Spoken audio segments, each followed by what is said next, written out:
Jean-Michel, je suis très heureux de vous retrouver après quelques mois de vacances. Nous sommes à Cocody au carrefour de la vie. Et c'est ici que démarre le premier numéro de ce micro-trottoir de la saison 7. Il fait très beau à Abidjan et il pleut beaucoup dans beaucoup de capitales africaines. À cet effet, avez-vous conscience des messages de prévention face au risque d'inondation? Votre opinion nous intéresse. On se pose la question, pourquoi il y a toujours des morts? Est-ce que les gens respectent, obéissent ce que l'État dit ou le gouvernement dit? C'est la grande question qu'on se pose. Nous, on veut que ça s'arrête. Ça, c'est notre souhait. On veut que ça s'arrête. Parce qu'à chaque moment, quand il y a des inondations, on voit des maisons qui sont emportées, des voitures, mais on se pose toute la question, pourquoi ce fléau? Nous constatons que par moment, au niveau des caniveaux, souvent c'est inondé, il faut les escalader. Souvent, au niveau même de nos bureaux, parfois, l'inondation, comme on appelle le relief, fait que l'inondation atteint nos différents bureaux. Donc souvent ça nous cause des soucis. Actuellement, nous sommes sur le point d'évacuer nos bureaux délocalisés en fait.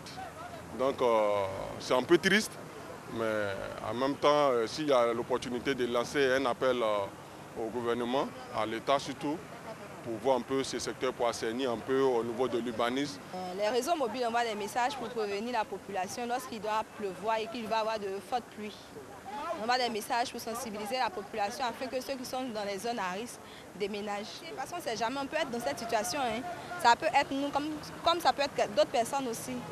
Donc penser qu'il y a certaines personnes qui meurent, ça fait mal. Ça fait vraiment mal. Et puis vraiment, on prie pour que l'État trouve des solutions à ça.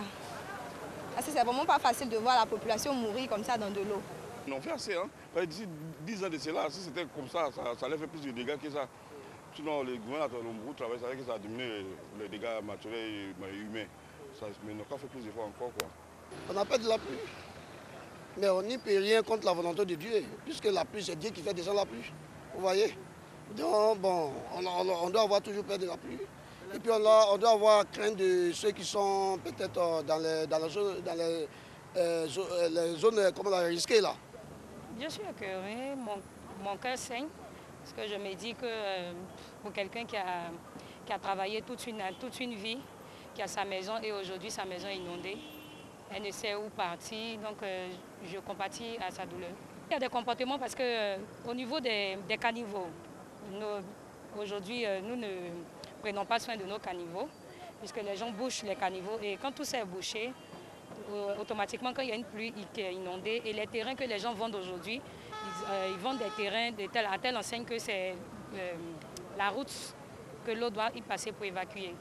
Donc automatiquement que nos agents immobiliers puissent vérifier au niveau de ces achats de vente-là pour pouvoir vendre ces terrains-là à ces personnes-là. Que l'État nous aide en fait, parce qu'on n'a pas choisi d'être là-bas. Mais c'est la situation, les circonstances qui poussent les gens à vivre dans ces gens de coups. Je suis consciente que en saison de pluie, nous ne devons pas rester dans les coins où l'eau peut nous créer des problèmes en fait. Nous devons craindre notre vie. Voilà Jean-Michel, la sensibilisation continue. À vous l'antenne. Merci beaucoup mon cher Chris Paternassenian.